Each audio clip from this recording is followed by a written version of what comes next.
Assalamualaikum warahmatullahi wabarakatuh. Halo geng, jumpa lagi nih bersama Michan di channel Kisah Misteri. Pada kesempatan kali ini, Michan akan menceritakan kisah misteri yang berjudul Kau rebut hartaku, kau bunuh keluargaku. Cerita ini ditulis oleh Kang Asep Hidayat, dan jika kalian ingin membacanya secara langsung, bisa banget kok kunjungi di Facebook ya. Nanti link akan Michan sediakan di kolom deskripsi. Oke, daripada lama-lama langsung saja ya, kita masuk ke ceritanya. Kau rebut hartaku, kau bunuh keluargaku. Hidup dalam kemiskinan tentunya bukanlah pilihan. Namun apa mau dikata, jika memang itu semua sudah jadi kehendak Tuhan, manusia hanya berusaha. Hidup miskin sangat akrab dalam kehidupan keluargaku. Demikian pula dengan hinaan, cacian, dan makian, bahkan selalu dipandang sebelah mata, juga sudah menjadi hal yang biasa aku terima. Bukan berarti tak pernah hati ini merasa pedih dan sedih. Namun kembali, mungkin ini sudah menjadi bagian dari jalan hidupku. Aku tetap semangat. Ketika masih kecil, aku dan saudara-saudaraku harus berjibaku dengan pekerjaan yang sebenarnya belum saatnya untuk melakukan pekerjaan berat. Namun semua kami lakukan dengan ikhlas. Beda dengan anak-anak lain yang benar-benar menikmati masa kanak-kanaknya. Singkat cerita, hari demi hari, bulan berganti bulan, demikian pula dengan tahun. Kami lalui dengan penuh suka duka. Namun jika di garis besar, tentulah lebih banyak dukanya. Tapi kami tetap bersyukur dengan apa yang telah Tuhan berikan. Seiring waktu berjalan, kami, anak-anaknya mulai beranjak dewasa. Demikian pula dengan kehidupan kami pun berangsur membaik. Entahlah, perekonomian kami yang mulai membaik atau kami sudah terbiasa dengan kondisi seperti itu. Yang terpenting, kami bisa hidup rukun dan damai dalam keluarga. Bapakku yang berlatar belakang pendidikan lumayan tinggi menurutku, yaitu lulusan pondok pesantren ternama di Jawa Timur dan melanjutkan studinya di Kairo, Mesir. Sedangkan Umi hanya tamatan SD. Namun bapak memilih untuk menggunakan ilmunya dengan mengajar di madrasah yang dibangun swadaya masyarakat setempat dan hanya untuk orang-orang yang ingin belajar ilmu agama, namun tidak punya biaya. Selain itu, kegiatan bapak sesekali mengisi undangan ceramah di berbagai daerah di Riau, sedangkan Umi selain sebagai ibu rumah tangga, terkadang bekerja di perkebunan perusahaan yang dekat dengan kampungku sebagai buruh harian lepas untuk membantu kebutuhan keluarga. Demikian juga dengan aku ketika sedang libur sekolah.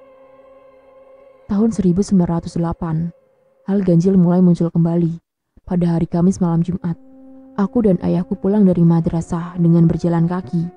Karena memang selain kami belum bisa membeli kendaraan bermotor, jarak rumah dengan madrasah tidak jauh. Paling lama hanya memakan waktu 10 menit saja. Malam itu terasa sepi dan gelap, karena bulan belum menampakkan diri. Ketika aku dan ayahku sudah dekat dengan rumah, tiba-tiba saja aku dikejutkan dengan sesuatu yang tengah berdiri tepat di depan rumah. Aku melihat seseorang dengan menggunakan pakaian berwarna putih panjang. Sosok itu bergerak seperti melayang ke arah sisi kanan halaman rumahku. Saat aku dan ayah semakin dekat dan hendak masuk ke perkarangan rumah, setibanya kami di depan pintu, aku mengetuk pintu dan mengucapkan salam. Umi membukakan pintu. Lalu aku dan ayah masuk ke dalam rumah. Setelah di dalam rumah, dengan sedikit ragu, aku bertanya kepada ayah apa yang aku lihat ketika di depan rumah tadi. "Pak, yang tadi di depan rumah itu apa ya?" Demikian aku bertanya karena penasaran. "Yang mana ya?" Ayahku malah balik bertanya. "Yang tadi itu loh Pak, yang putih berdiri di depan rumah kita." Aku yakin ayahku tahu dan melihatnya. Namun ayah sengaja pura-pura tidak tahu supaya kami tidak ketakutan. "Ah, nggak ada apa-apa. Dayat salah lihat kali." Demikian jawaban bapak berusaha untuk menutupinya. Baru saja bapak berbicara kepadaku, tiba-tiba saja seketika bapak terdiam, mendengar suara ayam gaduh di kandangnya yang berada di belakang rumah. Lalu ayahku berkata, "Itu ayam kenapa ya? Jangan-jangan ada maling ayam," dugaan bapak saat itu. "Ayo Yat, ambil senter, kita periksa," sambung bapak dan mengajakku untuk memeriksanya.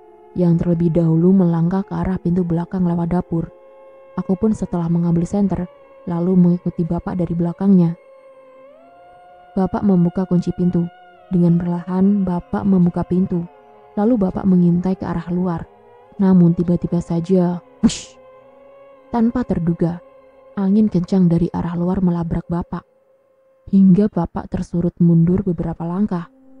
Pintu itu terbuka lebar. Sontak aku terkejut menyaksikan hal itu. Belum hilang lagi rasa terkejutku.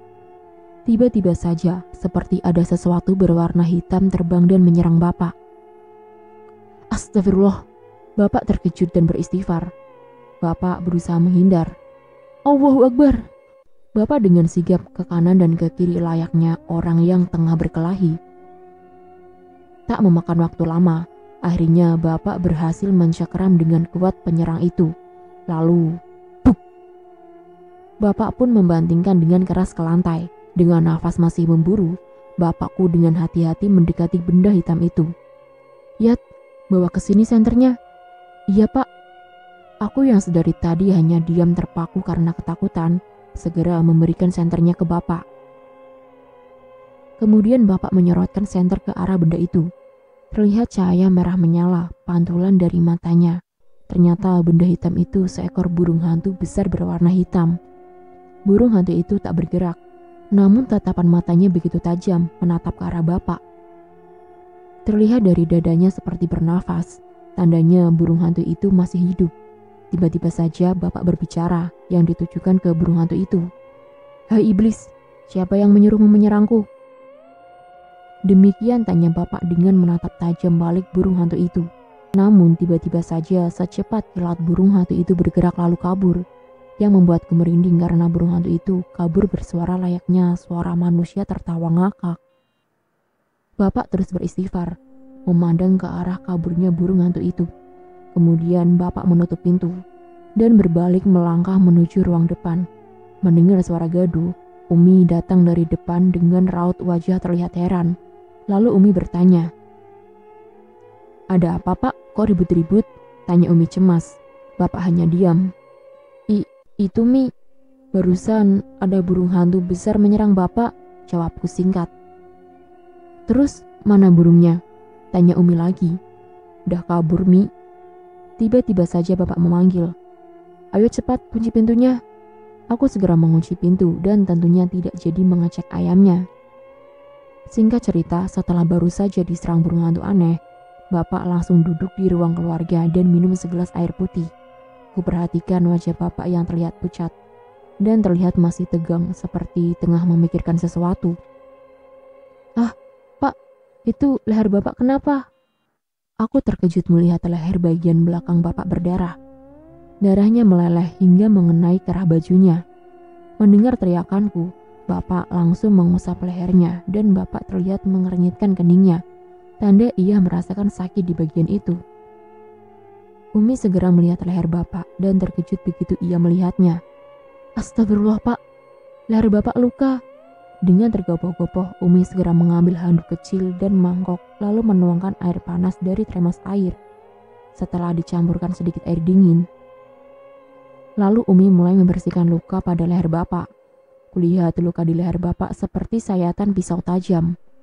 Walau luka di leher bapak memang tidak terlalu dalam, namun lumayan panjang. Setelah dibersihkan, lalu Umi menempelkan hansaplas yang terlebih dahulu diberi obat merah. Malam itu kami sekeluarga tidur bersama di ruang keluarga. Namun baru saja hendak tidur, tiba-tiba saja, wush! Terdengar di luar rumah seperti angin berhembus kencang, layaknya seperti angin badai, hingga menghantam atap rumah. Dan hendak menerbangkan semua atap seng rumah kami. Sontak kami terbangun dan berkumpul di ruang keluarga itu. Tak cukup sampai di situ, di luar pun terdengar berbagai macam suara aneh. Ada suara kuda mengikik, suara-suara burung hantu seperti mengelilingi rumah, suara tertawa cekikikan. Terdengar pula suara mengetuk pintu depan dan belakang rumah dengan 2 ketukan. Raut wajah Papa terlihat tegang, apalagi kami. Suasana saat itu benar-benar sangat menegangkan. Kami terus berdoa yang kami bisa. Namun, Astagfirullah. Tiba-tiba bapak terhuyung bersujud sambil berteriak memegangi kepalanya. Bapak berteriak-teriak kesakitan. Tak sanggup rasanya aku melihat jika teringat saat itu. Aku melihat bapak yang menanggung rasa sakit yang entah apa penyebabnya. Kami semua hanya bisa menangis melihat bapak teriak-teriak kesakitan. Dan tak ada yang bisa kami lakukan. Dayat, Deden, cepat azan ke segala penjuru angin. Teriak Umi panik menyuruh kami anak lakinya untuk berazan. Yang lain terus baca ayat kursi. Lanjutnya, aku segera memakai sarung lalu berazan. Perlahan angin kencang berhenti.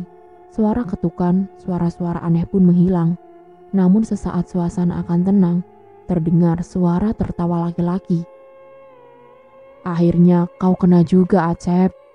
Suara itu begitu keras, seakan memenuhi ruang rumahku. Lalu suara itu hilang, hening, menyisakan suara bapak yang masih mengerang kesakitan. Pak, sadar pak. Bapak harus kuat. Ayo duduk pak, berzikir pak. Umi berusaha menyadarkan dan menundukkan bapak. Lalu Umi memberi segelas air putih yang terlebih dahulu didekatkan ke bibirnya. Entahlah apa yang dibacanya. Mungkin Umi berusaha menolong bapak sebisanya. Akhirnya alhamdulillah, malam itu kami bisa melewati ketegangan yang tak terkira. Singkat cerita, hari demi hari terus berganti, demikian semestinya terus berlalu. Namun sejak kejadian malam yang menakutkan itu, bapak nyaris jarang sehat. Bapak selalu mengeluh sakit kepala, kadang dadanya terasa sesak. Karena sering sakit itulah, akhirnya segala aktivitasnya banyak terganggu. Bapak jarang mengajar di madrasah. Kalaupun mengajar itu hanya sore sebelum maghrib. Bapak sudah tiba di rumah. Bapak jarang pula menerima undangan ceramah dengan alasan tidak sehat. Mei tahun 2000. Saat itu mungkin hari bahagiaku sekaligus hari aku bersedih. Kenapa seperti itu? Ya, hari itu aku lulus seleksi untuk menjadi anggota polisi. Aku kabarkan berita bahagiaku kepada Bapak dan Umi. Mereka begitu senang mendengar keberhasilanku yang dengan susah payah aku raih. Namun aku bersedih karena aku harus meninggalkan bapak yang sedang sakit-sakitan, juga Umi. Lalu siapa lagi yang bisa membantu kedua orang tuaku? Memang anak laki-laki bukan cuma aku sendiri, tapi saudara laki-lakiku tidak bisa diharapkan. Dia terlalu mengikuti selera dan jiwa mudanya saja. Aku benar-benar sedih dan bingung saat itu. Selepas sholat maghrib, aku duduk di teras. Ada rasa berat di dada ini. Ku pandang bintang di langit yang bertebaran, bersinar redup di kegelapan malam. Seakan ia tahu bagaimana hatiku saat itu.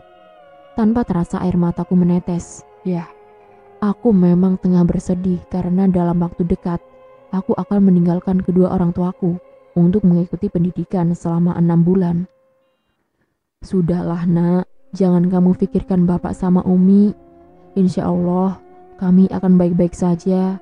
Yang penting kamu harus semangat mengikuti pendidikannya. Jangan membuat kesalahan.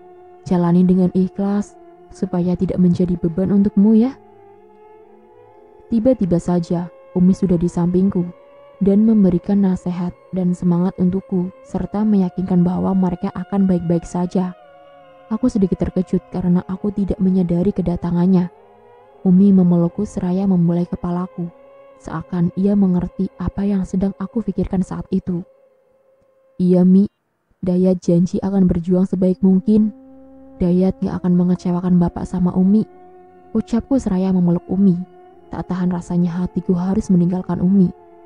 Iya, Umi percaya sama kamu nak. Singkat cerita, aku pun berangkat pendidikan dengan penuh keyakinan dan semangat. Aku ingin mengangkat derajat keluargaku dengan keberhasilanku.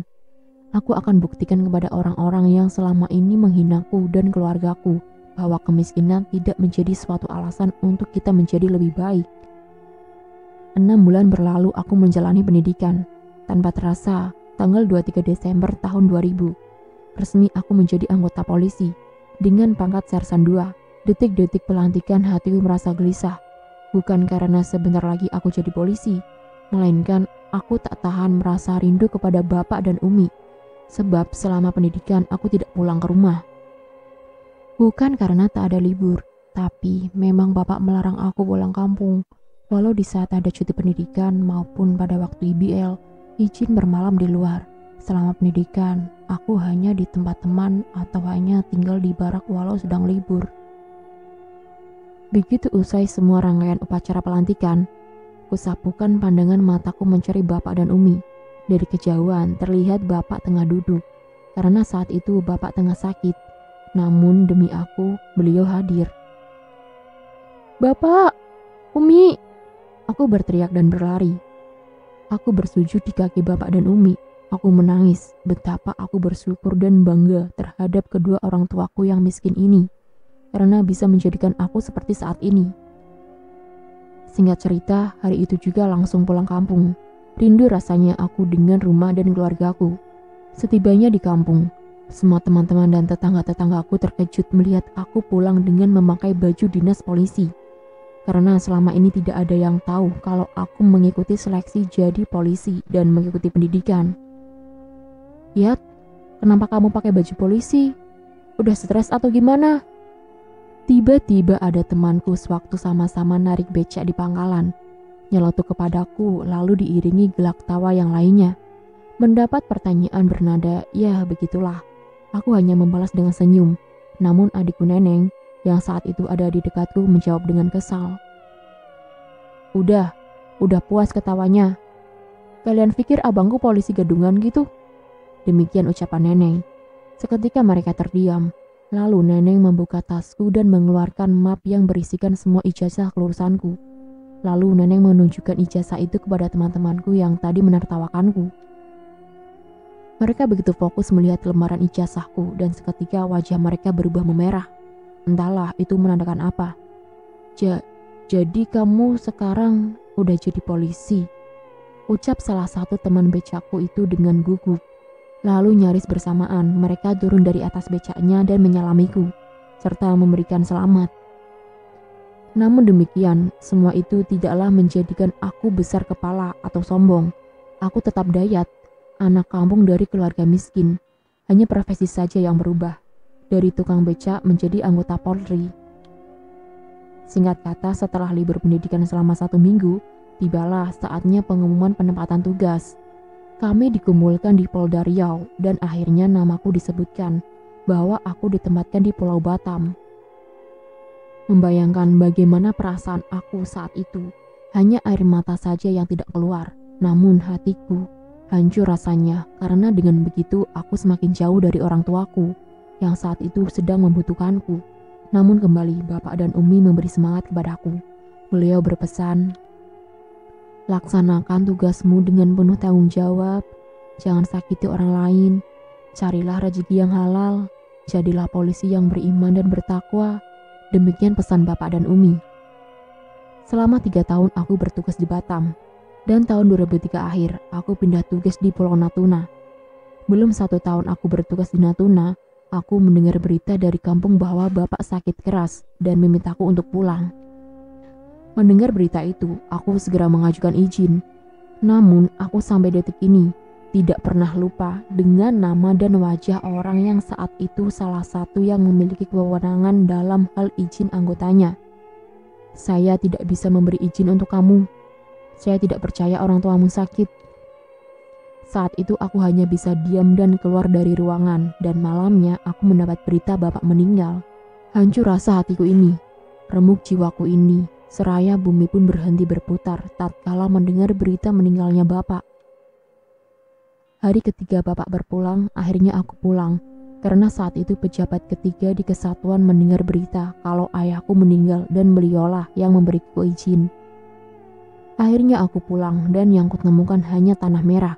Betapa hatiku hancur berkeping-keping saat itu. Aku melihat tanah merah dan tangis pilu Umi. "Ya Allah, ampuni hambamu ini, karena aku tidak bisa membahagiakan orang tuaku di akhir hidupnya." Setelah 7 hari bapak meninggal, aku pun kembali ke Natuna untuk menjalankan tugas. Namun bukan hal yang mudah menghapus kesedihan dari jiwaku. Pikiranku menerawang ke masa lalu hingga teringat awal mula ayahku sakit. Hari-hariku menjadi terasa hampa. Aku merasa tak berguna lagi bagi keluargaku. Hingga pada suatu hari, ada sahabatku seorang anggota angkatan laut di Ranai yang biasa aku panggil Mas Pur, mengajakku menjumpai seseorang di suatu daerah yang masih di wilayah Natuna, dan ternyata seseorang itu yang biasa disebut orang pintar. Aku dibawa Mas Pur dengan tujuan berobat, karena pasca ayahku meninggal, aku menjadi lemah semangat, dan ku dengar berita Umi dan adik-adikku secara bersamaan sakit dengan penyakit yang sama, yaitu sakit perut. Dalam hal ini bisa dikatakan sakitnya ada keanehan dan tidak bisa dicerna logika. Singkat cerita, aku bertemu dengan orang pintar itu di rumahnya yang sederhana. Orang pintar itu menatap tajam seakan hendak mengulitiku. Tentu saja dipandang demikian membuat aku risih bercampur ngeri. Lalu bapak itu beristighfar. Astagfirullah, berat sekali masalah kamu ini. Kenapa baru datang ke sini? Dengan logat ciri khas daerah itu beliau berkata kepadaku. Dengan tak menunggu aku menjawab, lalu beliau berkata lagi. Seakan beliau tahu apa yang ada dalam hatiku. Apa yang terjadi dalam keluargamu, semua itu olah saudara ibumu yang ada di Jawa sana, yang namanya Holil, dan dia mau menghantam 4 orang lagi termasuk kamu. Beliau mengakhiri ucapannya yang membuat aku serasa disambar petir mendengar ucapannya. Sedikit flashback ke masa lalu, tahun 1980, di Cianjur, Jawa Barat. Kehidupan keluargaku bisa dikatakan mapan dari segi finansial.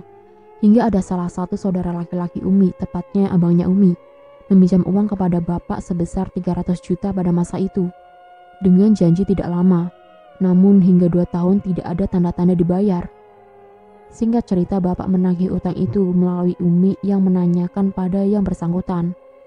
Mi, cobalah pergi ke rumahnya, tanyakan masalah uang kita itu. Kalau nggak bisa langsung lunas ya seberapa dulu bisanya, karena bapak perlu untuk modal usaha. Demikian perintah bapak ke Umi. Lalu Umi pun segera pergi ke rumahnya. Namun bukannya dibayar, malah saudara Umi mengamuk dan menyerobot bapak yang saat itu sedang di rumah dengan membawa sebilah golok di tangannya. Atas saran Umi, bapak mengalah dan kabur dari rumah entah kemana.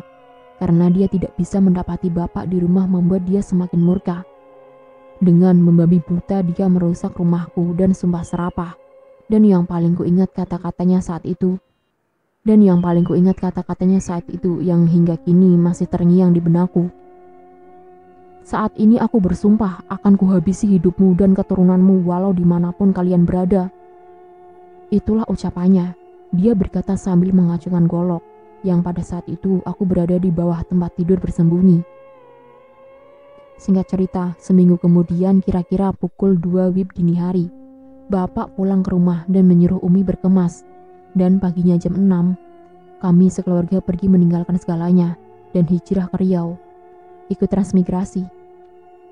Beberapa tahun kemudian, tepatnya tahun 1986, TAI meninggal, 2001 TIIS meninggal, dan tahun 2004 akhirnya bapak meninggal. Sebelum ketiga orang yang kusayangi meninggal, ada keganjilan dengan ciri dan tanda-tanda yang sama. Wallahu alam. Dan selesai. Ada pesan dari sang penulis, gengs.